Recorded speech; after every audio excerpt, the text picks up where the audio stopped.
y preguntarte a ti, Sandra, sobre esto de las plantas medicinales, pues si nos podías poner un poco en contexto, si tú en tu día a día sueles tomar alguna o cómo ha sido ese primer encuentro con las plantas medicinales, cómo te han ayudado en tu salud. Pues esto de las plantas medicinales fue hace unos años. Tengo una anécdota bastante guay, de la que me acuerdo muy bien, y es estando allí en Pirineos, vino una señora del pueblo y me trajo un ramillete y era hipérico. Nunca había oído hablar del hipérico, no sabía de su existencia, y por allí crece bastante. Me trajo el ramillete y me dijo que lo metiese en aceite 40 días y 40 noches, que después lo filtrase y que ya tenía el aceite de hipérico preparado. Y claro, ahí yo pues empecé a buscar información, pues qué era el hipérico, dónde salía, para qué servía.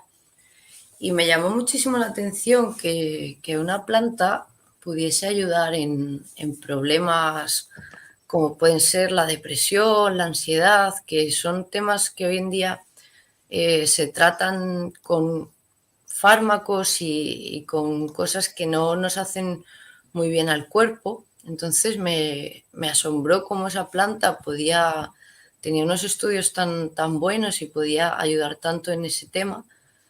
Y ahí pues empecé a comprar libros, a investigar, a leer sobre plantas y empecé a ver un mundo en el que había una solución para muchas cosas que no sabemos o que no pensamos que existen, pero están ahí. Y bueno, ese fue mi primer contacto con las plantas y a raíz de ahí, gracias al hipérico, a lo que me asombró ver para qué se usaba y para lo que servía, empecé a divagar y a informarme.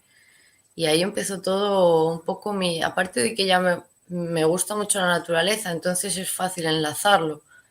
Cuando ves que hay plantas así tan poderosas que pueden ayudarte y cuando es algo natural, pues me llamó muchísimo la atención y desde ahí pues no he dejado de informarme y de adquirir conocimientos.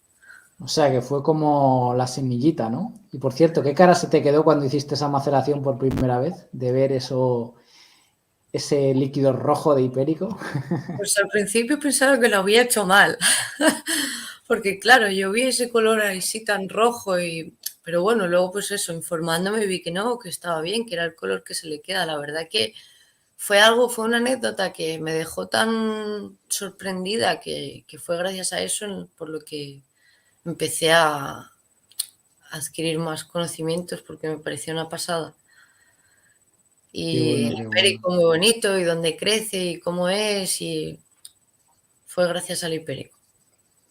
Sí, la verdad que es una planta poderosa. De hecho, por aquí, por el chat, estaban hablando del hipérico. Julia nos decía que quería buscarlo en junio. Pues es buena época para buscarlo porque ahí lo tendrás ahí en flor, esa flor amarillita, que además tiene como perforaciones, ¿no? Que por eso se llama hipérico perforatum, que si cogéis ahí las florecillas del hipérico y la pones a contraluz, vas a ver que la luz pasa, ¿no? Y es como la perforación del hipérico. Y también nos comentaban por aquí sobre el hipérico, que lo usaban en cremas, que hacían una crema por aquí, comentaban desde Facebook. Y Rosario nos decía que quién no puede tomar hipérico. Pues mira, Rosario, es todo sobre el hipérico. El hipérico es una planta medicinal súper potente y súper estudiada. De hecho, yo creo, casi te diría que es de la planta medicinal más estudiada, la que tiene más estudios científicos, pero también es una de las plantas medicinales que más interacciones tiene, sobre todo cuando la tomamos por vía interna, es decir, para la depresión leve y moderada, que es la indicación en fitoterapia que tiene, pues en ese apartado sí que tiene muchas interacciones cuando tomamos otro tipo de fármacos. O sea, estamos llevando una terapia con fármacos, el hipérico suele estar casi siempre contraindicado, por lo que es mejor hablarlo con el especialista en ese momento. Y si no, también con algunos alimentos también habría que tener atención, por lo que si queréis empezar una terapia con hipérico como antidepresivo, es importante estudiarlo bien y hacerlo bien.